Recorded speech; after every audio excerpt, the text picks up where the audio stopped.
Anda diberkati oleh pelayanan digital kami? Diberkati lewat program-program kami seperti Deep Talk with Pase, Bible Talk, dan lain-lain. Kemudian ingin lebih dalam lagi belajar tentang kebenaran? Jadilah membership The Warriors Digital Ministry.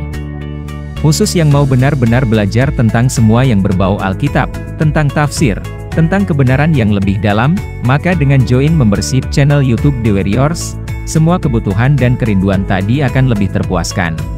Caranya mudah. Pertama, klik dan buka channel The Warriors. Kemudian kedua, klik tombol join yang berada di sebelah tombol subscribe.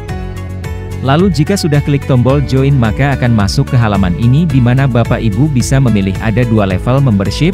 Yang pertama The Warriors Family yang berisikan program-program pembahasan rutin seperti Living in Wisdom. Ataupun yang kedua yaitu The Warriors Bible Club yang berisi program-program rutin dan juga kelas Alkitab kami. Setelah memilih, maka Bapak Ibu akan masuk ke dalam halaman di mana Bapak Ibu diharuskan untuk memilih metode pembayaran. Metode ini bisa sangat bervariasi tergantung lokasi Google yang Bapak Ibu daftarkan. Jika sudah memilih, nantinya biaya membership ini akan otomatis terpotong saldonya, jadi mohon pastikan setiap bulannya agar saldonya tercukupi biar bisa langsung terauto debit. Nah, untuk Bapak Ibu yang ingin merubah level membershipnya, bisa dengan cara yang sama, yaitu masuk ke channel The Warriors, kemudian klik tombol si perks di sebelah tombol subscribe. Setelah itu pilih level membership yang baru. Demikian.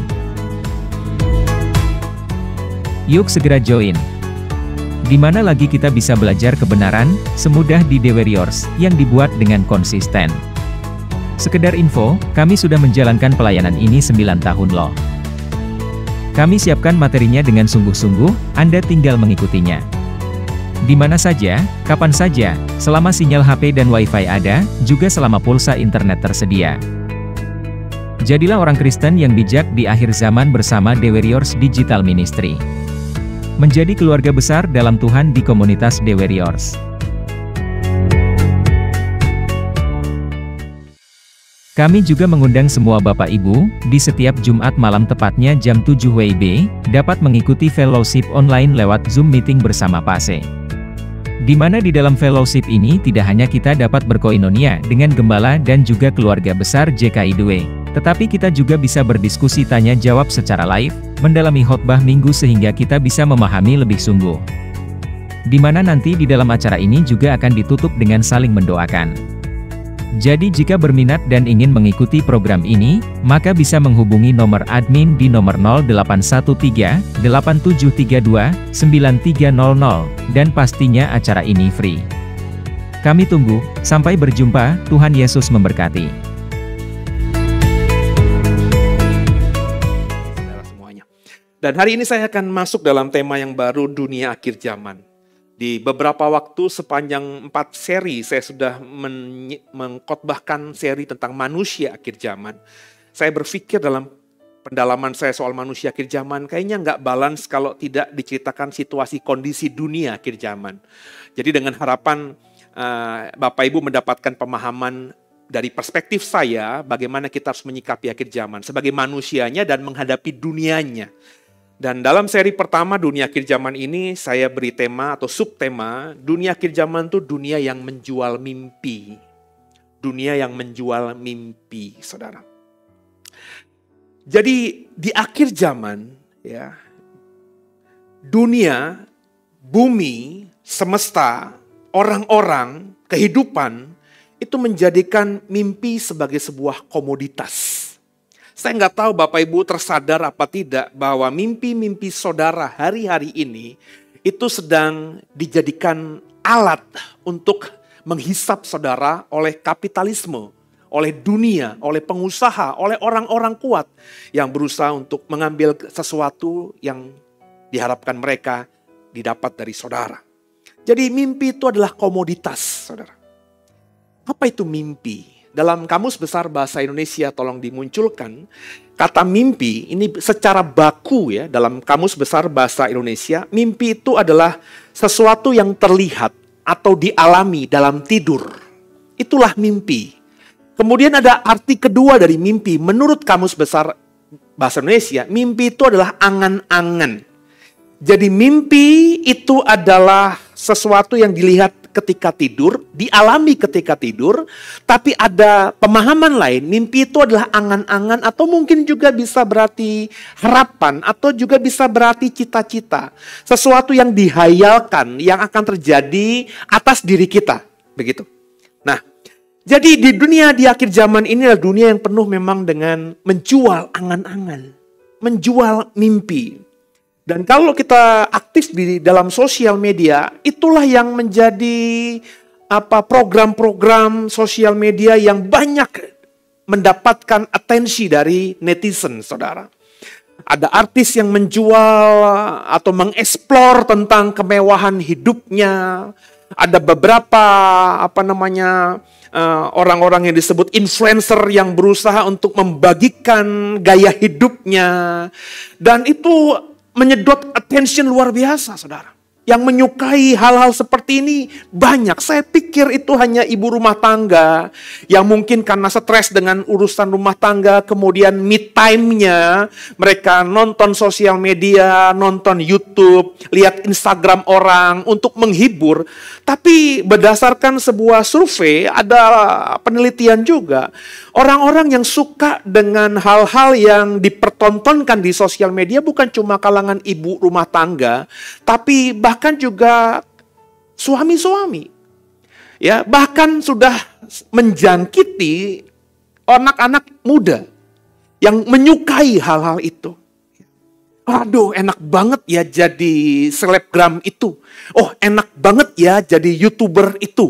Oh, artis itu enak banget ya. Dia mau beli apa aja bisa. Dia mau pergi kemana saja bisa. Itu akhirnya menjadi mimpi, menjadi angan-angan banyak orang. Orang menyukai program itu karena dia nggak bisa. Dan dia bermimpi, dia terhibur, dia merasakan sukacita melihat ada orang bisa melakukan hal-hal itu. Dan kalau ini akhirnya membuat kita terjebak, saudara, maka banyak orang akhirnya terjebak dalam mimpi itu, dalam angan-angan itu. Sepanjang hidup saya yang hampir mendekati 50 tahun ini, saya ketemu banyak orang, mau orang biasa, orang abangan, bahkan orang-orang yang saya boleh sebut orang-orang yang distempelin pelayan Tuhan, pendeta, pengkhotbah, teolog, yang masih hidupnya dalam angan-angan. Ya. Hidup dalam mimpi. Dalam kekristenan. Wah. Itu bukan hari-hari ini saja. Indikatornya apa? Saya berani yakin orang Kristen itu suka dengan mimpi. Indikatornya banyak orang Kristen suka dinubuatkan. Perhatikan omongan saya. Ketika saya ngomong gini mungkin banyak orang gak suka. Ya, tapi saya di mimbar ini bergumul sama Tuhan. Boleh nggak gue ngomong begini Tuhan? Dan nggak ada yang tidak sejahtera yang saya rasakan. Ingat khotbah minggu lalu, kalau Bapak Ibu ingat putar lagi khotbah minggu lalu. Ada sesuatu yang sudah saya siapkan di buku saya mau ucapkan, terus Tuhan halangi. Karena saya nggak sejahtera ketika di mimbar ini. Dan ketika saya siapkan perkataan tadi, sampai detik ini, saya nggak ada ganjalan. Saya berani berkata dengan yakin, berani. Banyak orang Kristen itu suka mimpi. Karena faktanya dalam keseharian, dalam dunia pelayanan, orang-orang Kristen itu suka dinubuatkan. Bapak Ibu, kata nubuatan itu hari ini bagi saya sudah melenceng jauh dari makna aslinya. Orang Kristen suka dinubuatkan itu bahasanya orang Kristen itu suka diberikan mimpi. Orang Kristen datang ke gereja, ketemu pendeta, Pak Pendeta, tolong perkatakan apa yang Tuhan nubuatkan atas saya. Terus pendeta ini tentu secara etika, tentu secara logika, tentu secara pemahaman dia, orang kalau sudah disebut pendeta, sudah dimintakan orang untuk mendoakan dia, maka dia pasti sudah punya jam terbang gitu. Tentu akan melepaskan doa yang diimani sebagai nubuatan oleh jemaat itu. Kalimat-kalimat yang baik-baik saja kan. Saya dinubuatkan orang yang mengaku nabi kepada saya. Gak ada satupun yang jelek terhadap saya. Waktu awal-awal saya lugu banget. Wah, saya berarti sudah benar nih. Sebab saya ketemu orang yang disebut nabi A, B, C, D, E, F, G. Kok semua yang diperkatakan perkataan yang positif. Penghiburan. Mimpi, angan-angan. Kamu nanti akan begini. Jika kamu begini, kamu akan begini, begini, begini. Semuanya bagus. Ya saya saat itu belum dewasa benar secara rohani. Saya berpikir saya sudah orang yang benar. Nabi aja yang katanya penyambung lidah Tuhan aja tidak memperkatakan hal-hal yang negatif kepada saya. Saya berpikir saya sudah jadi malaikat. Tapi ketika akhirnya saya jadi pendeta juga. Dan ketika akhirnya saya ditempatkan dalam posisi ada orang meminta agar saya menubuatkan dia, mendoakan dia, bahasa yang lebih umumnya, saya tentu bijaksana dong. Masa saya bilang yang negatif tentang orang itu? Bukankah kita harus membangun imannya, memotivasi orang ini. Ketika kita tahu dia datang dengan kemiskinan, ketika kita tahu dia datang dengan sakit penyakit, masakan kita bilang, sabar Pak, sebentar lagi Tuhan akan jemput Bapak. Kan gak mungkin begitu. Tuhan pasti akan memulihkan Bapak. Tuhan akan menyembuhkan sakit penyakit, mengangkat sakit penyakit. Ingat Pak, Tuhan Yesus sudah 2000 tahun lalu mengangkat sakit penyakit kita. Pasti itu yang saya perkatakan, saudara. Dan saya memahami ketika saya melakukan itu, tanpa disuruh Tuhan, sebenarnya saya sedang berdusta. Why? Karena orang itu menganggap saya sedang menubuatkan dia. Kalau nubuat itu datangnya dari Tuhan, saudara. Siapa yang sudah baca Alkitab? Makanya saya bilang baca Alkitab kita baik-baik. Saya boleh dibilang pendeta, pengkhotbah yang berani berkata, banyak orang bahkan jadi pengkhotbah itu Alkitab gak pernah dibaca. Saya berani bilang sama saudara, saudara ketemu saya 15 menit, saya ajar khotbah, saudara bisa khotbah. Terlebih kalau saudara siapkan waktu 1 jam untuk kita berinteraksi berdua, saya bisa bagikan ilmu saya, saudara bisa jadi pengkhotbah dalam 1 jam, seperti saya. Tapi apakah cukup? Apakah cukup hanya 1 ayat, 2 ayat saja yang kau ketahui, kau hafal? Nubuatan itu datangnya dari Tuhan, saudara. Dan untuk memahami ini, di Alkitab banyak. Kitab nabi-nabi di perjanjian lama banyak. Ada nabi besar, nabi kecil. Nabi besar, nabi kecil itu bukan nabi besarnya Pak Bimo, nabi kecilnya Pak Wijaya. Bukan postur ini. Tapi disebut nabi besar karena memang durasi pelayanannya panjang. Dampak pelayanannya itu luas. Kitab yang ditinggalnya itu banyak pasalnya, ayatnya banyak, makanya disebut nabi besar. Sedangkan nabi kecil bukan posturnya kecil, karena memang durasi pelayanannya pendek. Dampak pelayanannya itu misalnya hanya untuk Yehuda saja, bukan kepada Israel, atau ke Israel saja tidak dengan Yehuda. Dan pertinggal kitabnya, pasalnya sedikit, ayatnya kecil. Maka banyak teolog untuk membedakan, disebutlah nabi-nabi besar, nabi-nabi kecil. Dan kalau kau sudah membaca kitab nabi-nabi dengan benar, perhatikan bahkan nabi besar Yesaya sekalipun, nabi besar Yeremia sekalipun, nabi besar Daniel sekalipun, ketika mereka bernubuat, semua nubuatannya yang datang dari Tuhan tidak melulu baik. Bahkan kalau kau sudah menghitung, memprosentasekan banyak nabi-nabi yang besar, yang pertinggalnya banyak, yang kita bisa mengcompare nubuatannya cukup banyak. Saya berani memprosentasekan 50-50. Artinya, nubuatan yang diucapkan Nabi ini 50% perspektifnya positif. Dan 50% berikutnya yang diucapkan Nabi ini perspektifnya negatif. Hukuman, kutuk. Tapi hari ini ada nggak Nabi atau orang yang disebut Nabi yang mengutuk orang? Yang memperkatakan hal-hal yang buruk terjadi pada orang ini di masa depan. Nggak ada. Semuanya baik. Semuanya manis. Dan herannya saya, kau berkata, itu adalah nubuat.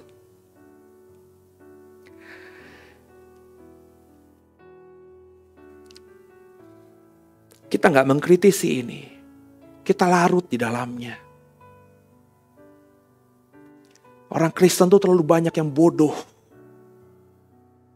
Yang selalu beranggapan bahwa apa yang ada dari mimbar ini itu pasti yang dari Tuhan. No. Aduh. Satan bisa berdiri di mimbar ini dengan mudahnya. Satan bisa memakai siapapun untuk berdiri di mimbar ini sebagai alatnya.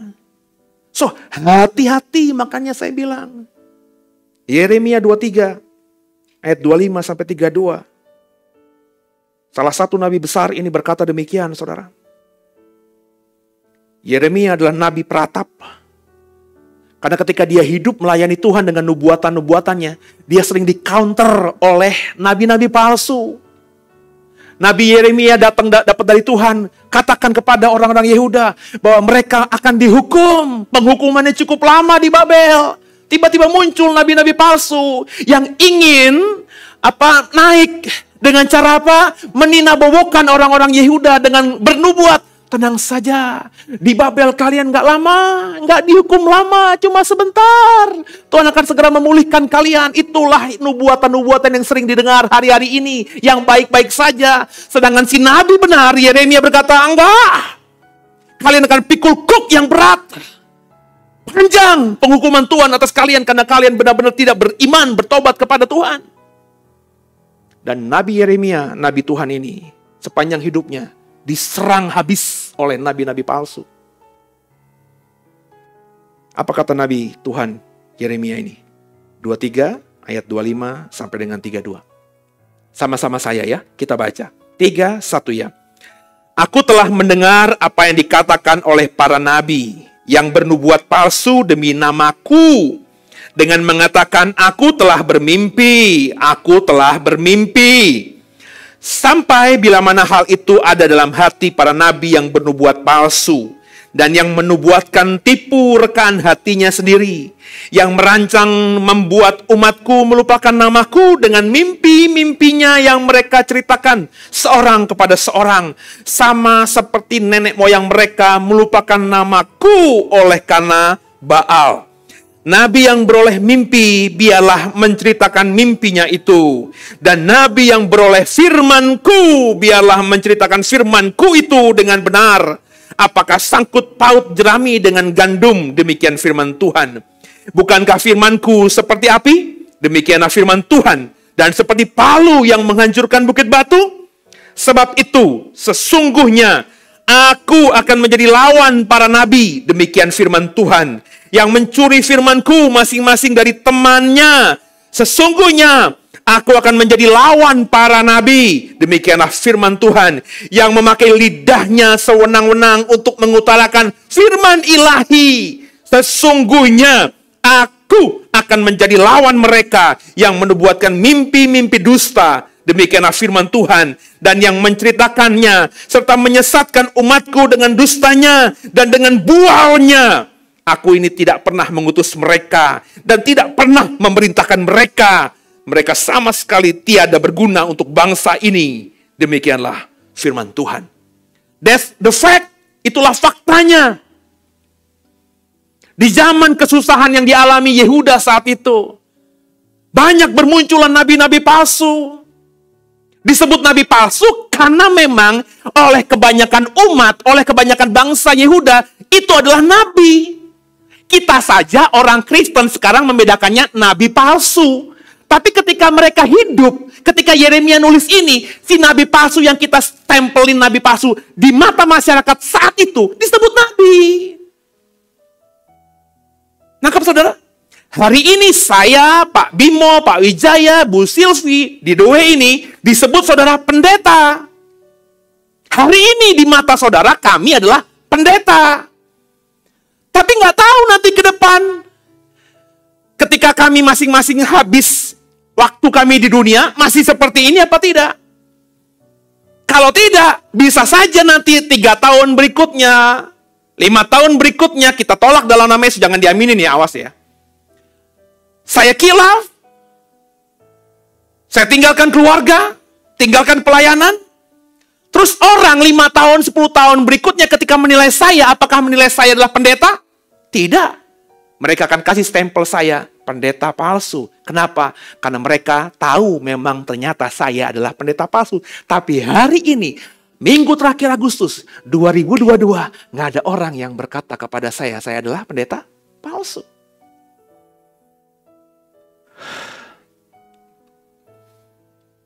Kasih Tuhan. 2 bulan lalu, bintang 2 polisi itu mana berpikir dia akan dipecat. Namanya buruk. Dan dampak psikologi kepada anak-anaknya luar biasa. Saya jujur kasihan sama anak-anaknya. Mereka gak bersalah. Tapi karena kesalahan orang tuanya, saya gak tahu bisa hidup apa tidak mereka di Indonesia ini. Bayangin. Tadinya bangga punya papa jenderal, karirnya bagus, termuda di bintang 2 itu. Mungkin mereka sudah saling ngomong, nanti papa bisa jadi orang polisi nomor 1 di republik ini. Tiba-tiba berubah. Baca di koran, anak-anak ini dibully oleh teman-temannya. KPAI, Kak Seto. Kita harus dukung. Anak-anak ini gak bersalah. Mereka harus diselamatkan. Dan bagi saya mungkin mereka adalah lebih baik dibawa ke luar negeri. Kalau mereka ada dana. Sebab di Indonesia ini untuk hari-hari ini mereka gak mungkin bisa hidup. Dengan mulut nyinyir orang Indonesia kebanyakan. Mereka kan gak jadi manusia baik. Padahal mereka bisa jadi potensi. Kan mereka gak bakalan mirip dengan bapaknya. Bisa saja anak ini punya potensi. Kekasih Tuhan, biji mata Tuhan. Semua bisa berubah. Maka saudara, saya dalam khotbah-khotbah saya mengajak kita untuk jadi orang Kristen yang mengkritisi. Mengkritisi itu bukan mencari salah ya. Jangan cari salah pendeta. Jangan hakimi pendeta atau pengkhotbah kayak saya. Biarlah penghakiman itu bagian Tuhan kepada kami ini. Tapi saya selalu menekankan harus pinter. Jangan dengar khotbah dari seorang yang ada PDT di depannya. Gelar STH, MTH, DTH di belakang namanya.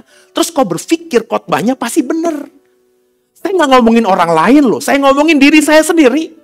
Makanya berkali-kali saya bilang jangan cepat aminkan khotbah saya. Tapi orang di luar sana yang seperti pendeta kayak saya, banyak yang suka aminkan, saudara, aminkan. Kalau saya enggak. Sebab saya tahu, saya dengan kesadaran tinggi yang saya sampaikan sejam ke depan ini, itu sebagian besar prosentasenya adalah tafsir saya, Pak, Bu. Dan namanya tafsir itu berpotensi namanya juga tafsir. Makanya Bapak Ibu belajar sendiri. Yang kau dengar dari saya, khotbah saya atau pendeta lain, itu masukkan di kepala. Ambil waktu, gumuli lagi ayatnya, renungin lagi khotbahnya. Sekarang ini semua khotbah-khotbah saya, khotbah banyak pendeta, ada pertinggalnya di YouTube. Nggak kayak zaman dulu. Kalau khotbah hari Minggu, pulang, udah lupa lagi. Kalau nggak dicatat, hari ini bisa didengar lagi. Diulang lagi, diputer lagi. Coba deh, saya berani aku yakin, khotbah-khotbah saya kalau kau dengar ulang lagi, mungkin ada typo, ada salah ucap saya. Dan besar kemungkinan juga ada yang salah yang saya ucapkan. Makanya jangan cepat aminkan khotbah saya. Kekasih Tuhan, perhatikan orang yang ngaku nabi. Di sini ada yang ngaku nabi nggak? Coba cek omongan saya ini benar apa tidak. Nyaris semua nubuatannya itu pasti enak di kuping. Apakah semua nubuat di Alkitab itu baik? Bahkan kadang hukuman. Ingat cerita ketika Daud habis mesra-mesraan sama Batsheba. Gak lama kemudian suami Batsheba, Uria, dibunuh dengan campur tangan Daud di medan perang. Datanglah seorang nabi Tuhan, nabi benar namanya Nathan. Perhatikan kata per kata yang diucapkan Nathan kepada Daud. Ada yang berperspektif positif untuk Daud? Tidak ada. Hukuman semuanya. Karena kau memakai tanganmu untuk membunuh. Kata Nathan, cek lagi kalimat benarnya dalam LAI, Alkitabmu. Saya hanya memakai bahasa yang saya ingat. Karena kau telah memakai tanganmu membunuh orang lain, maka pedang tidak akan beranjak dari keluargamu. Gak lama kemudian, Amnon, anak pertama laki-laki Daud, dibunuh sama Absalom.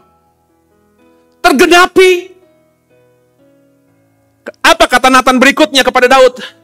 Karena kau meniduri perempuan yang milik orang lain dengan diam-diam, maka aku akan membuat istri-istrimu ditiduri orang di siang hari bolong dan ditonton oleh semua umat.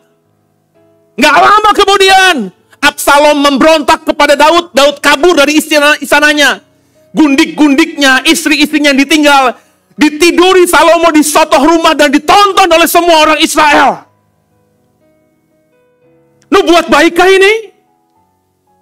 Ada yang berkata nabi-nabi ini kepada kita dengan kalimat-kalimat yang negatif seperti ini hari-hari ini? Saya sering nonton seminar, ikut seminar kemana-mana.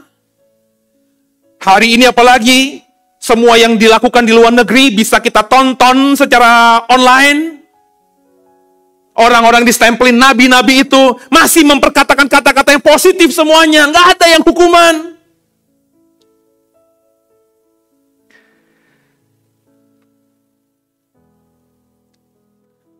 Kenapa kita nggak mengkritisi ini? Kenapa saudara senang dengan nubuatan yang baik-baik itu? Karena kau sudah terhisap sama dunia akhir zaman. Dunia yang menawarkan mimpi. Cerita Kisah Rasul pasal 5. Gereja lagi bertumbuh. Rasul-rasul mengotbahkan, Tuhan Yesus segera datang, mereka berlomba-lomba lah. Kalau gitu kita beri yang terbaik aja karena Tuhan mau datang. Karena kita harus beri yang terbaik supaya kita dapat tempat yang terbaik dari Tuhan. Itulah khotbah rasul-rasul. Sehingga banyak orang hari itu menjual tanahnya, uangnya dikasih ke kaki rasul-rasul. Satu sisi baik, tapi satu sisi kurang baik juga. Rasul-rasul kenapa khotbah begitu? Ya karena itulah pemahaman mereka hari itu. Bahwa Tuhan segera datang. Dan orang-orang Kristen itu masih bodoh-bodoh, baru bertobat kok. Lugu. Wah, Tuhan mau datang. Mereka pikir, ya minggu ini, bulan ini, tahun ini. Jadi kalau aku punya harta semuanya, buat apa kalau Tuhan datang? Nggak ada gunanya. Daripada gitu aku jual saja, aku persembahkan buat pelayanan. Sehingga kalau Tuhan datang besok minggu, besok bulan besok, tahun besok, Tuhan sudah lihat apa yang ku perbuat. Dan aku dapat tempat terbaik di sisi kanannya. Anania Safira berpikir yang sama dengan orang-orang hari itu. Menjual semuanya, tapi ketika terima uang, dia tahan setengahnya. Setengahnya dikasih ke Rasul, tapi dengan tendensi sama. Ini hasil kami menjual tanah. Petrus bernubuat, baik. Ada pendeta sekarang berani berkata begitu kepada jemaatnya yang berbohong padanya. Kalau saya ngomong gitu sama saudara, kira-kira saudara minggu depan masih mau beribadah di sini? Jangankan saya vulgar ngomongin orang di depannya. Saya melakukan sesuatu yang bagi saya baik. Masih aja ada orang tersinggung, salah paham. Karena orang Kristen begitu, nggak dewasa. Nggak bisa ditegur. Apa kata Petrus kepada Ananias? Karena kau mendustai Tuhan, hari ini juga kau mati, nggak lama mati. Safira nanya, mana suaminya? Kok belum pulang-pulang? Ketemu sama Petrus. Aku mau tanya, suamimu tadi datang katanya itu semua hasil di tanah yang kau jual. Benar kata suamimu itu? Oh benar Rasul. Karena kau berdosa juga. Itu sama, mati juga. Mati hari itu. Ada pendeta yang begitu hari ini?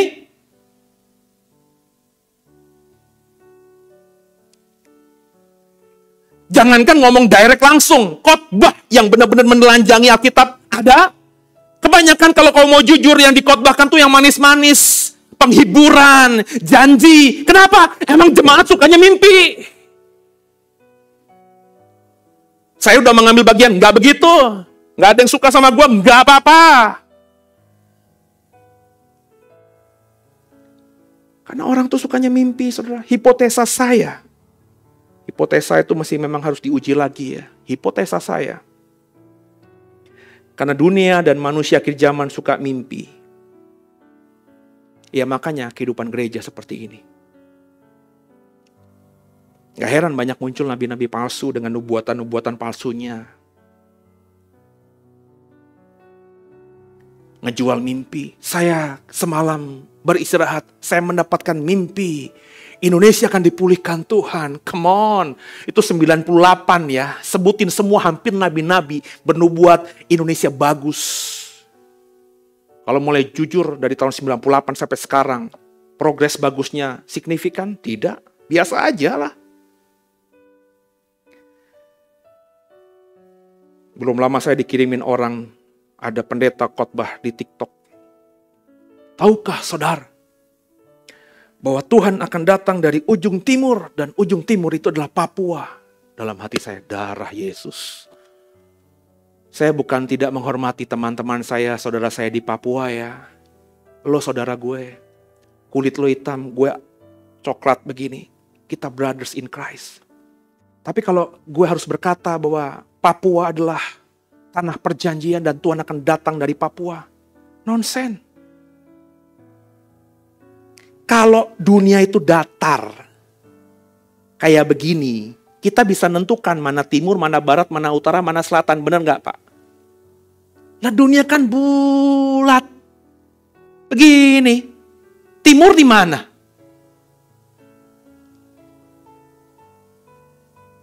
Nangkep gak saudara? Kita yang di sini bisa bilang ini timur. Tapi kita yang di bawah bisa lihat yang utara timur. Tergantung kita berada di mana, kita bisa melihat, bisa membedakan timur dan barat. Jadi kekasih Tuhan, biji mata Tuhan, ayo sama-sama saudara. Ya. Gak salah sih saudara bermimpi itu atau punya angan-angan itu. Bung Karno, termasuk quote-nya saya suka. Gantungkanlah cita-citamu setinggi bintang di langit. Ya itu sering saya kutip. Gak salah punya mimpi, gak salah punya angan-angan. Tapi dengarkan saya. Angan-angan atau mimpi itu harus dikejar. Harus dibuat mimpi itu, angan-angan itu mendekati realita. Yang saya tekankan dalam khotbah saya beberapa menit ke belakang ini, terdahulu, itu banyak orang Kristen punya mimpi dan terus dia nyaman berada di zona mimpinya. Dia gak mau keluar untuk menghadapi realita dan mulai mengerjakan sesuatu agar mimpinya itu menjadi realita. Saya tahu orang yang suka bermimpi, dia jadi evangelis, jadi penginjil, terhebat di dunia. Dalam kesaksiannya, berkali-kali dia berkata, saya bermimpi saya ada di panggung tinggi dan di depan saya ada lautan manusia mendengarkan saya berkhotbah. Jutaan orang. Dan itu bukan sekali, dua kali saya dengar dari mulut dia. Berkali-kali. Tapi yang saya kenal dia, itu nginjilin tetangganya aja gak mau. Itu kalau pelayanan aja, kalau diundang. Dia cuma di kamarnya, di kosnya saat itu. Doa, puasa, rajin emang. Doa, puasa, rajin emang. Tapi gak pernah keluar. Ketika saya ajak, kita ke terminal-terminal yuk. Bagiin traktat. Bikin traktat mudah kok. Tinggal kita pakai ayat-ayat saja. Intinya semua manusia sudah jatuh dalam dosa, upah dosa dalam maut. Yesus sudah menebus kita. Pakai ayat-ayat itu, kita jelaskan, kita ketik, kita fotokopi, terus kita bagi-bagi di terminal yuk. Ada jelasannya. Aduh, gua gak bisa, gue ada tugas. Waduh, gua mau doa, gua mau puasa. Terus dia kalau dikasih ruang khotbah, chapel, kesaksian, dia selalu berkata, saya pasti akan jadi penginjil besar. Ini orang dalam dunia mimpi hari ini. Masa itu sudah lewat hampir belasan tahun. Jangankan berkhotbah di depan jutaan massa. Saya hakul yakin khotbah di depan 1000 orang aja gak pernah dia. Nangkap saudara? Kenapa? Cuma nyaman dalam dunia mimpi. Firman Tuhan katakan dalam 2 Tesalonika 3 ayat 10. Coba munculkan. Sebab juga waktu kami berada di antara kamu, kami memberi peringatan ini kepada kamu. Jika seorang tidak mau bekerja, janganlah ia makan. Tapi banyak orang kan maunya makan, tapi gak mau kerja. Banyak orang bermimpi kaya, tapi gak mau kerja. Banyak orang bermimpi terkenal, tapi gak mau usaha.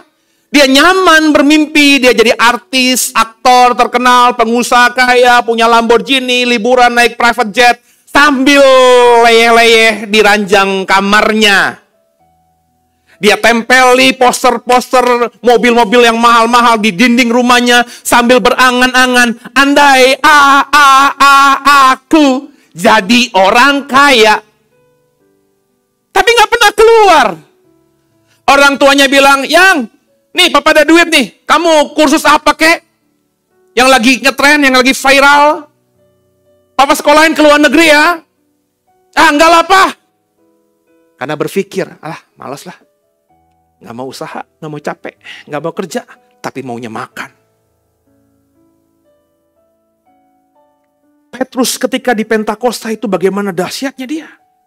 Tiba-tiba Roh Kudus penuh atas dirinya dia. Dia yang beberapa hari sebelumnya, gak sampai hitungan 2 bulan. Ketika ada anak kecil, ada perempuan bilang, loh, kamu orang Galilea kan? Kamu sama-sama orang yang ada di... sedang ditawan sama imam besar itu kan? Aku gak kenal dia. Bukan kelompok dia. Dia sangkal Yesus 3 kali sebelum ayam jantan berkokok pagi hari. Tiba-tiba di Pentakosta itu, Petrus yang sama. Saya yakin rambutnya belum dipotong, brewoknya belum dipotong. Logat yang sama, logat Galilea. Dia berdiri di salah satu tempat di Bait Allah.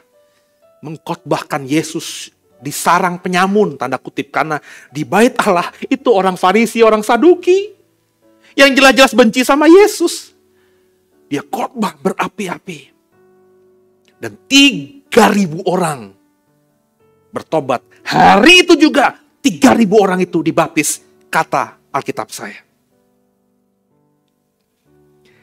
Biasanya orang kalau habis begini, ada dalam dunia mimpi. Wah, gue hebat. Orang kalau sudah sampai peak di atas puncak gunung, dia males turun karena di atas gunung, dia bisa lihat sunset, sunrise, semua pemandangan yang indah dari puncak gunung. Kalau turun capek lagi, nanti mau naik capek lagi, di sini aja. Orang kebanyakan begitu. Petrus begitu nggak? Dia lagi on fire dia. 3.000 orang tiba-tiba dengerin dia. Tadinya dianggap pemimpin paling oleh 10 teman-temannya, rasul-rasul Tuhan. Tiba-tiba sekarang menjadi pemimpin ribuan orang. Dia berdehem aja didengar orang. Dia masuk dalam area mimpi? Enggak. Ada pengulangan lagi 3.000 orang bertobat dan hari itu juga 3.000 itu dibaptis? Tidak pernah. Itu cuma sekali-kalinya dalam hidupnya Petrus. Tapi apakah itu mengindikasikan Petrus bermimpi terus? Bahwa dulu saya pernah mempertobatkan 3.000 orang. Dulu 3.000 orang oleh tangan saya mereka memberi diri dibaptis. Dulu. Enggak. Petrus tidak pernah terbuai oleh masa lalunya. Enggak seperti kebanyakan saudara. Yang kalau punya masa lalu hebat, itu diingat terus. Dibawa mimpi terus. Padahal masa lalu yang hebat itu tinggal masa lalu. Petrus enggak. Suatu ketika habis peristiwa yang bombastis itu, suatu pagi dia datang ke Bait Allah, ditemani dengan Yohanes, masuk lewat gerbang emas, ketemu orang yang lumpuh yang meminta-minta di situ. Terus iba hatinya. Cuma 1. Nggak ada apa-apanya dibanding 3.000. Cuma 1. miskin pula, lumpuh pula. Lihat mata kami, kata Petrus kepada orang ini. Lihat mata kami. Maka orang itu melihat mata Yesus. Petrus berharap Petrus memberikan sesuatu untuk dia. Petrus berkata ketika mata mereka saling bertatapan, emas dan perak aku gak punya. Tapi demi nama Yesus, bangkit dan berjalanlah. Baca baik-baik di Alkitab. Petrus sudah pernah melakukan mujizat belum sebelumnya?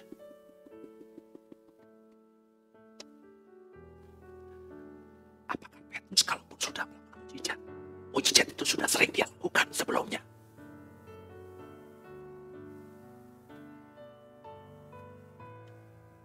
Dia gak larut dengan euforia kehebatan dilulukan 3.000 orang itu.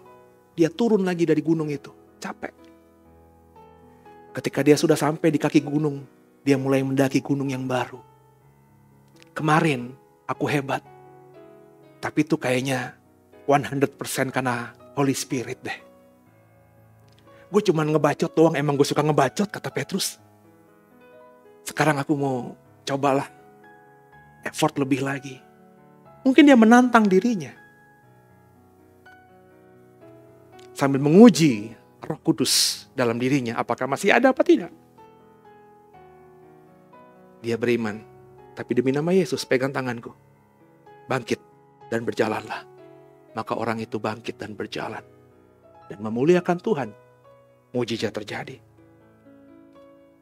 Petrus tidak terus berada dalam dunia mimpi. Dia pasti kepengen mengulang lagi. Tapi gak pernah terjadi sampai dia mati. Peristiwa 3.000 orang bertobat hari itu dibaptis. Gak pernah terjadi lagi.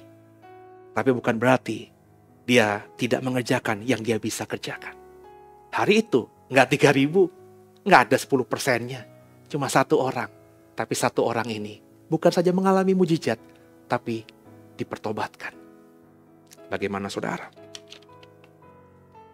Hari ini mimpi jadi komoditas.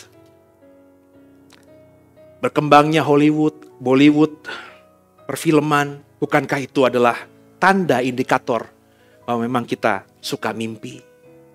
Berapa banyak saudara yang kalau habis nonton film terus bermimpi jadi si aktor atau jadi si pemeran itu? Saya bahkan yang sudah seusia ini, dulu zaman saya 10 tahun lalu, apa belasan tahun lalu lah, ketika baru jadi pengkhotbah, muncul film Harry Potter, you know? Saya suka baca buku kan. Jadi ketika puluhan tahun lalu saya tahu ada novel lagi populer di barat, Harry Potter. Ya, saya karena suka baca, saya baca bukunya. Jadi saya udah baca bukunya tuh jauh bahkan sebelum Gramedia mencetak bukunya dalam terjemahan Indonesia. Meskipun dengan keterbatasan, saya udah baca buku itu. Maka ketika film itu muncul, ya penasaran nih. Ya, karena saya udah punya ngebayangin si Harry itu bagaimana dengan sapunya. Ya, pengen lihat secara visualnya. Sutradara bagaimana mengemasnya itu. Nah, hari-hari itu saya masih ingat banget. Lu kan pendeta, masa nontonin film-film sihir begitu? Wah, hari itu bener-bener gimana gitu. Cuma saya bilang, ya kan gue gak nonton sihir ya, gue cuma nonton film. Karena emang saya suka baca, terus ketika ada filmnya novel itu difilmkan, biasanya penasaran saya. Nah ketika habis nonton film Harry Potter itu, saya masih ingat usia saya gak muda lagi, udah nikah kalau gak salah tuh. Ya. Saya ngebayangin loh jadi Harry Potter loh saudara. Waduh, terus ada jubah yang dia kalau pakai tiba-tiba ngilang gitu gak kelihatan. Imajinasi saya, oh keren banget nih. Gue bisa datang ke rumahnya Pak Bimo, dia lagi beli Dunkin gitu atau apa gitu. Terus tiba-tiba gue makan. Terus Bimo kaget, mana gue mana? Seneng banget gitu ngerjain orang kayak gitu. Apalagi saudara yang masih muda-muda, saya yakin setiap nonton kita berimajinasi jadi si itu gitu. Kita suka mimpi. Berkembangnya K-pop. Lo mikir gak itu karena kita suka mimpi? Karena postur penyanyi-penyanyi perempuan yang badannya bagus, kulitnya kuning langsat, hidungnya mancung, dagunya bagus, bisa joget, nyanyi bagus.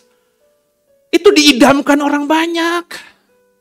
Bukan cuma laki-laki yang suka perempuan cantik ini, faktanya penggemarnya Blackpink itu perempuan.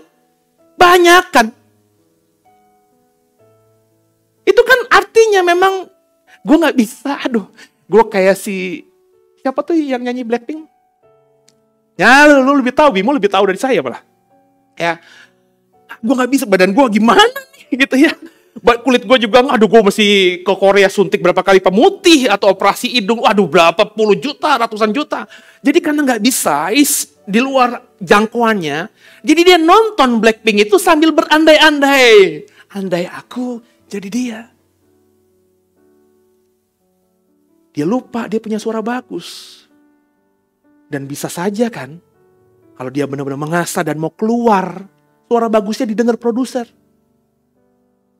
Adele, sebelum dia jadi kurus begini, gemuk. Tapi ketika dia nyanyi, merinding semuanya. Benar gak saudara? Nah sekarang aja dia udah punya duit. Dia bisa ke salon, dia bisa dokterin dokter gizi, sehingga dengan makanan tertentu akhirnya dia bisa slim, sedot sana, sedot sini. Banyak orang suka dalam dunia mimpi. Berhasilnya kemarin orang-orang yang rugi besar gara-gara robot trading. Itu kan gara-gara orang bermimpi pengen cepat kaya. Sehingga gak mikir itu kok. Saya tuh dikirimin sering loh saudara. Ini income pasti ya, pasti biar berhasil. Pokoknya pasti berhasil, gak mungkin salah. Kesalahan sangat kecil. Terus saya pakai logika, saya mikir pakai logika. Kalau semudah itu berinvestasi saham, kalau semudah itu jadi pialang. Karena yang namanya robot trading itu ketika ngejual ini benar-benar trading. The real trading. Terus saya pikir, tapi kenapa banyak orang yang tetap susah ya? Kalau semudah itu cari duit, semudah itu kaya, kan gampang banget jadi orang kaya semuanya. Tapi enggak. Ternyata penipuan. Logika nggak jalan. Sehingga akhirnya terjebak dalam robot trading. Kalau dalam iman Kristen orang KKR, bikin KKR tuh banyak yang datang loh. Kenapa? Sorry ya. Saya ngomong nih sebagai hamba Tuhan di mimbar ini. Orang kalau memenuhi KKR, itu bukan mencari Tuhan kebanyakan. Karena berusaha untuk melihat mimpi. Mimpinya apa? Gue sakit, pengen sembuh. Gue miskin, pengen kaya. Maafkan saya kalau saya ngomongnya keras. Kalau kau tanya sama saya, Pak Pendeta, saya mau kaya gimana? Jawaban saya sederhana. Gue gak perlu doain lo. Kerja yang benar. Pak Pendeta, saya mau sembuh. Oke, saya akan doain, tapi sebenarnya gak perlu doain ditumpangin tangan sama pendeta kayak manapun, kayak saya juga gak perlu. Kalau mau sembuh, berobat yang benar. Ubah pola hidupmu, ubah pola makanmu. Kalau sudah dirubah, pasti akan baik. Terlebih kalau kau tambahi dengan iman kepada Tuhan. Perfect. Kemarin saya naik Grab ke rumah sakit Darmais pagi-pagi. Yang bawa saya adalah orang yang kerja di Hyatt. Bapaknya kaya, tinggal di Alam Sutra. Cuma dia anak muda yang pinter, kerja udah bagus. Terus dia berpikir daripada gue naik mobil ke Jakarta nganggur, kosong, gue nge-Grab sekalian gitu. Ketemulah saya. Saya yakin rumahnya dia, karena dia sebutin klaster di Alam Sutra yang saya pikir nih klasternya dia, klaster yang prime. Sedangkan saya klaster yang marginal gitu saudara. Pasti lebih kaya bapaknya gitu ya. Terus dia bilang, ketika akhirnya nyambung ngomong, terus dia tahu saya pendeta, terus dia tanya saya ngapain ke Darmais. Ketemulah. Apa sakit lo? Waduh, saya kolesterolnya tinggi nih Pak Pendeta. Alah, itu mah gak perlu gue doain, kolesterol tinggi mah gampang, saya bilang gitu. Ubah pola makanmu. Iya Pak Pendeta, ya, tapi susah ya. Iya mau gak? Umur berapa lo sekarang? Saya 25. Iya 25 mah, kalau masih kolesterol mah nyantai lah. Tapi lo kalau gak rubah umur 30, 40 mateng lo. Ya. Ada samurat gak? Gak ada sih puji Tuhan. Nah, saya ceritain. Gue pernah samurat, gue pendeta, mau naik mimbar. Tiba-tiba lagi sesi 1, sesi 2 gak kenapa-napa, sesi 3 itu mau naik ke mimbar tuh, waduh, beratnya minta ampun. Ya kayak orang stroke, tapi linu-linu gitu. Wah sakitnya minta ampun. Ya. Hari itu saya masih ingat banget, sisa pelayanan di mimbar cuman begini doang. Turun mimbar tuh pelan-pelan. Saya berpikir kalau saya jalannya begini, wah apa kata orang? Jemaat kok, pendeta kok sakit-sakitan. Saya berusaha untuk begini. Tapi itu nahan luar biasa, keringet dingin luar biasa. Terus pas cek ternyata asam urat saya tinggi. Terus browsing-browsing, nggak perlu ke dokter kalau sekarang mah ya. Browsing-browsing aja. Kenapa asam urat? Oh asam urat ini terjadi karena kelebihan ini. Oh pola makan. Oh daging-dagingan dihindari, sayur-sayuran yang begini-gini dihindari. Saya coba tuh. Tanya Silvi, nggak minum obat, nggak ke dokter. Ubah aja pola hidup, pola makan. Biasanya kalau malam-malam sendirian, habis dari kantor di Duta Melin atau di Roxy, ya lewat Roxy ada sop kaki dudung. Waduh, itu pasti ngelipir, stres dalam hati. Nggak deh, hari ini cuma 2 potong aja, 2 potong aja, 2 potong. Pas mau beli 2 potong, nggak boleh Pak, minimum 4 potong. Haleluya, beli 4 potong akhirnya kan. Hampir tiap malam. Kalau saya dulu ngantor di Roxy, dudung kan tinggal lempar batu, saudara. Ya. Tapi mikir-mikir, aduh kalau gue makan memuaskan, aduh enaknya cuma beberapa saat, terus gue asam urat. Terus ketahuan banyak orang. Wah, pendeta gak jaga diri. Saya mikir, oke Tuhan. Tanya Silvi, makan kambing sekarang sebulan sekali aja udah haleluya, saudara. Makan babi juga. Belum tentu. Lebih makan yang biasa-biasa aja lah. Nah kekasih Tuhan, biji mata Tuhan. Jadi banyak orang ke KKR itu karena apa? Ya karena tadi mimpi. Padahal kalau mau sembuh, coba buka deh. Yakobus 5 ayat 16. Baca ya, 31 ya. Karena itu hendaklah kamu saling mengaku dosamu dan saling mendoakan supaya kamu. Nah, ini ayat yang saya ajarkan dengan keras kepada saudara. Tapi berapa banyak orang Kristen kalau sakit doanya, Tuhan sembuhkan aku, sembuhkan. Lu baca baik-baik, lu kalau mau sembuh, doain orang. Maksudnya doain orang yang sakit. Jadi jangan doa fokus untuk kesembuhan diri. Mulai doain orang agar orang lain sembuh. Kita lakukan itu, kita akan sembuh. Baca baik-baik ayatnya. Jadi kita harus rubah mindset kita. Dunia akhir zaman, dunia yang menawarkan mimpi, saudara. Artinya kita harus kembali ke realita hari ini. Kaya siapa sih nggak mau kaya? Sehat siapa sih nggak mau sehat? Tapi kita harus back to the realita. Hari ini saya sakit, harus ngakuin. Hari ini saya masih miskin, harus diakuin. Saya bilang berkali-kali, jujur sama diri, itu langkah awal menuju sukses. Kalau kau sakit tapi tidak mengaku dirimu sakit. Kalau kau miskin tidak mengaku dirimu miskin. Kau pakai kamuflase, topeng supaya orang tidak tahu kita sakit dan miskin. Maka selamanya kau akan berkubang dalam sakit dan miskinmu. Kita harus lihat faktanya. Dan fakta di dunia akhir zaman hari ini mengerikan. Coba buka slide yang pertama. Saya merinding ketika baca ini nih, mungkin 2 minggu lalu saudara. Eropa mengalami kekeringan. Sungai Danube Serbia kering. Sampai bangkai kapal Nazi terlihat. Nazi itu kan perang 45 kan. Berarti sudah hampir 70-80 tahun itu bangkai kapal-kapal Nazi itu ada di dalam dasar sungai. Gak pernah muncul sebelumnya karena sungai ini gak pernah mengalami kekeringan. Hari ini, cek, ini saya kasih yang bahasa Indonesia. Kalau nggak percaya, lihat aja yang CNN internasionalnya pakai bahasa Inggris. Ada juga. Ya. Tiba-tiba sungai di Serbia itu kering. Dan kapal-kapal Nazi itu kelihatan. Dan yang mengerikannya, kapal-kapal itu masih penuh dengan amunisi. Jadi kalau ada orang salah, meledak sangat besar. Mengerikan. Eropa kering. Pernah kebayang? Kalau boleh jujur. Kalau kita berpikir negara yang mengalami kekeringan di mana? Afrika, benar ya? Eropa kering. Cina, munculin lagi. Baru baca kemarin koran. Kekeringan parah di Cina. Patung Buddha di sungai Yangtze bermunculan. Cina juga mengalami kekeringan hari-hari ini. Bayangin saudara, negara terbesar di dunia dengan populasi masyarakat terbesar di dunia hari ini mengalami kekeringan. Bayangkan kalau ini tidak bisa ketemu solusinya. Kalau musim hujan belum terjadi dan kekeringan berkepanjangan, maka hampir pasti saya berani katakan dunia akan mengalami malapetaka. Karena Cina itu kalau kolaps, sepertiga kalau nggak dibilang 2/3 dunia akan hancur. Siapa sekarang yang hidup tidak bergantung pada Cina coba? Korek kuping, made in China. Baut, made in China.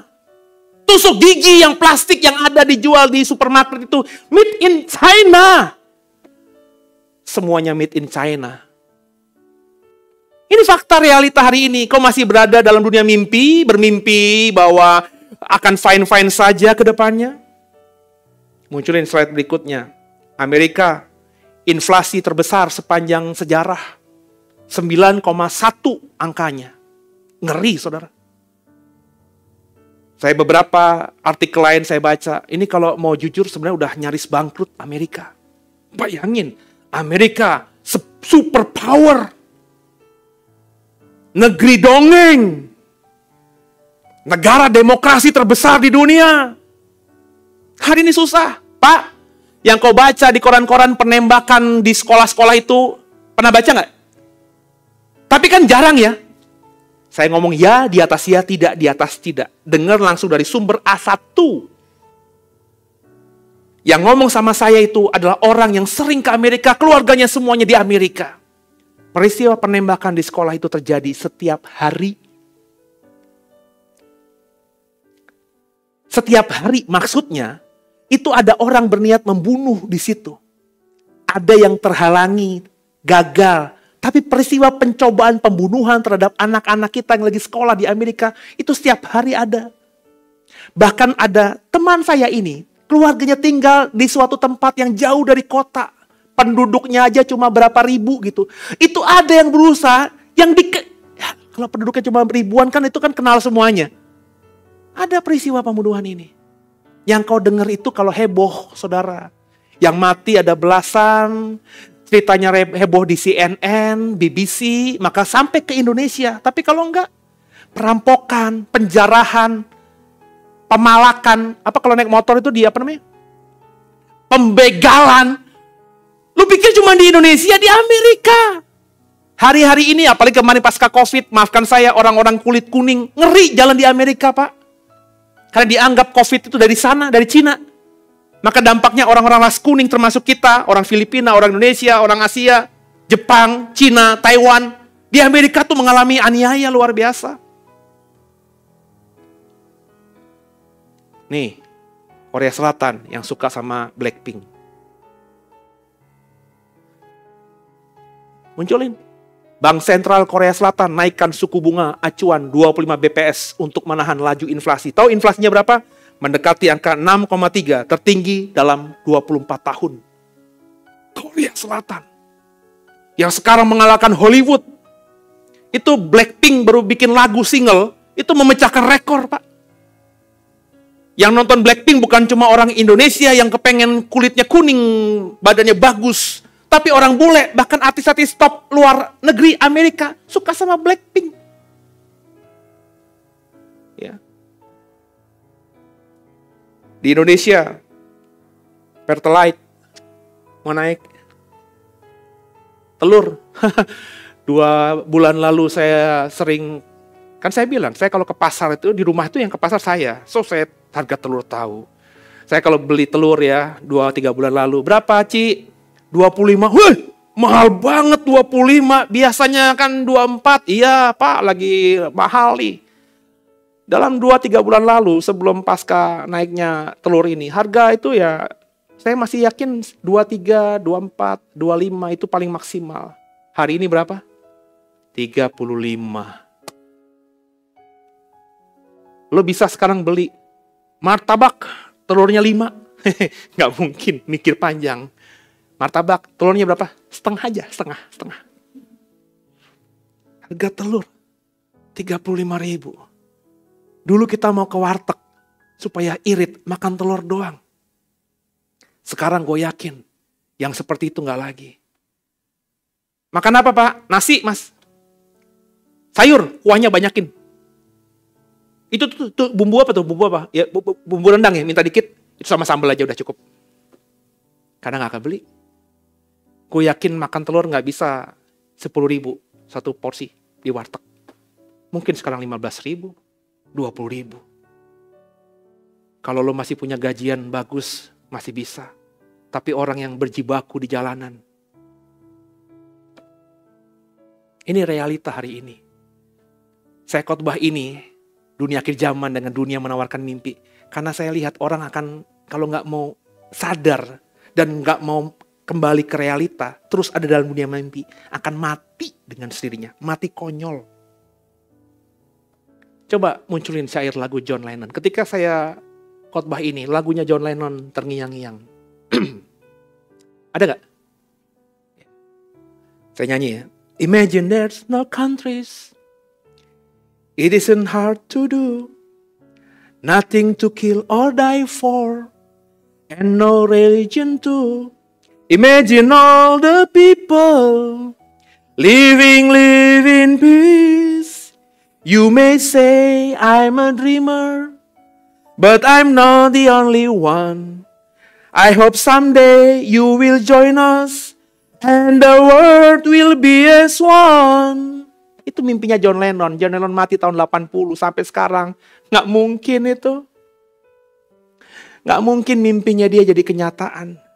Nggak mungkin nggak ada negara, nggak ada border, nggak mungkin nggak ada pembunuhan, nggak mungkin nggak ada agama. Maka dengarkan saya. Mimpi boleh, tapi raih mimpi itu dengan keluar menghadapi fakta dan mengejar agar mimpi itu bukan lagi dalam ranah mimpi, tapi ranah realita. Kau bermimpi jadi orang kaya, dengarkan anak muda, sekolah yang benar. Kalau bapakmu, mamamu bisa kasih kuliah yang benar, kuliah yang benar. Kalau papa mamamu kau dilahirkan sebagai orang yang dari keluarga miskin, dengarkan saya. Kuliah itu nggak tergantung 100% dari kaya orang tua kita. Beasiswa banyak di mana-mana. Di mana Pak? Lu nggak pernah baca. Lu nggak pernah buka internet. Buka Pak. Yang lu buka tuh YouTube. Beasiswa dari luar negeri tuh banyak. Setiap bulan tuh ada. Saya aja nyesel.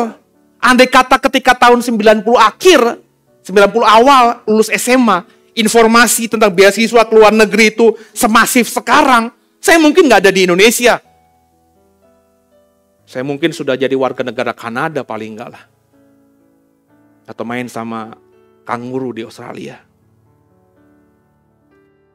Dulu saya nggak berani mimpi ke luar negeri karena tahu bapak saya tentara jujur lagi. Duit dari mana? Saya bilang sama anak saya, Sean, karena dia udah SMA kan. Kau lihat papa nggak kaya, uang nggak banyak. Kamu tahu papa hidup dari bergantung dari Tuhan. Tapi jangan nggak bermimpi untuk kuliah di luar negeri. Papa bisa cariin bantu linknya, informasi saya bisa dapatkan.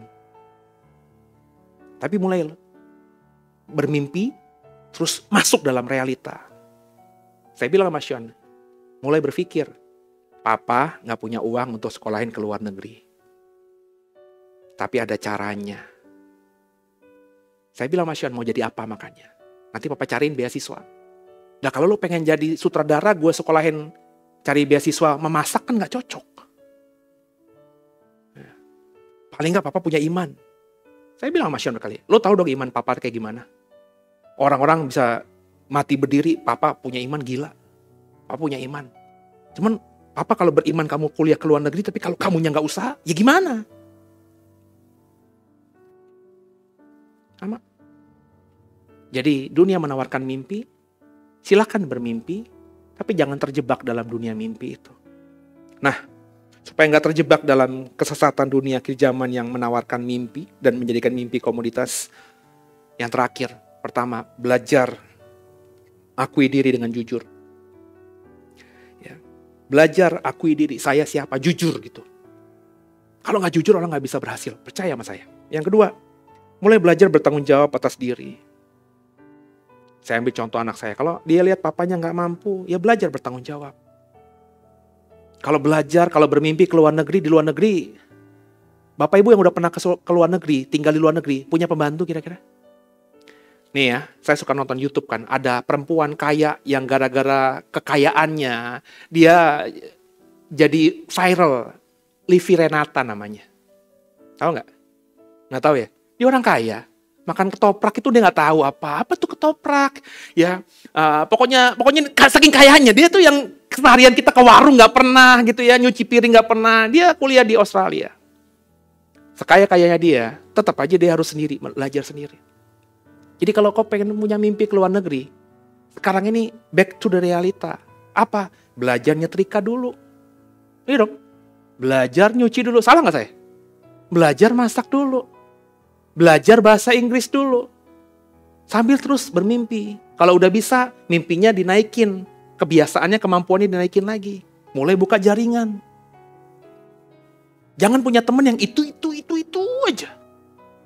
Pak, saya bangga banget loh. Saya punya sahabat ya Pak, dari TK, SD, SMP, SMA, sekarang punya cucu 5. Ya, itu temenan sama saya. Teman dari TK, iya Pak. Cuma satu-satunya teman saya itu. Ini sakit orang begini mah. Buka teman banyak-banyak. Jangan bergaul sama orang itu aja. Saya sekarang ini gak bergaul sama banyak pendeta. Kenapa? Ya, gue tau lah dunia pendeta kayak gimana. Pendeta tuh kadang-kadang kalau bergaul dunia tipu-tipu juga, tau gak sih? Jemaat lu berapa? 500. Padahal sih reality cuma 200. Di-upgrade gitu loh saudara. Saya mendingan jujur ketemu pengusaha. Gimana hari ini? Waduh Pak, berat Pak. Situasi ekonomi masih begini. Paling gak wawasan ekonomi dia nambah. Sama politikus. Sama-sama kita belajar bertanggung jawab atas diri sendiri. Yang ketiga, pakai nalar logika. Otak dipakai. Jangan gak dipakai. Ya, bermimpi, punya mimpi gak salah. Yang salah jika punya mimpi terus berada dalam dunia mimpi. Dan tidak mau keluar dari dunia mimpi untuk berusaha membuat mimpi itu jadi kenyataan. Jangan terjebak dalam dunia mimpi. Sebab itu adalah dunia yang ditawarkan di akhir zaman. Semoga paham. Tuhan berkati. Tundukkan kepala kita doa.